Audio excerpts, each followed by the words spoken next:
తెలుసా అండి? మనస్సు మీరు చెప్పిన మాట వింటుంది. అది మీరు ప్రయత్నపూర్వకంగా ఆ భగవంతుని యొక్క స్వరూపాన్ని చూడు, చక్కగా అది చూడు, ఆ భాగవతం చూడు, ఆ రామాయణం చూడు, మీరు ఇది అలవాటు చేసేస్తూ వచ్చేస్తున్నారు అనుకోండి, కాలగతిలో శరీరం ఏమైపోతుందంటే జర్జరీభూతం అయిపోతుంది, ఇది ముడతలు పడిపోతుంది.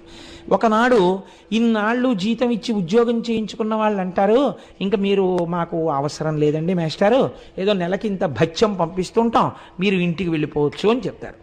ఇంటికి వెళ్ళిపోయినప్పుడు ఏమవుతుందంటే వీడికి ఆలంబనం లేదు మనస్సులో.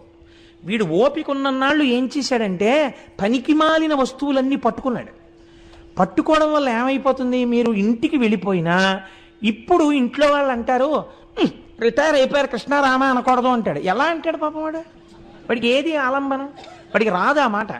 వాడికి అంతసేపు ఏమొస్తుందంటే, నేను కొంతమందిని చూసి తెల్లపోయానండి. ఉపన్యాసం అంతా విన్న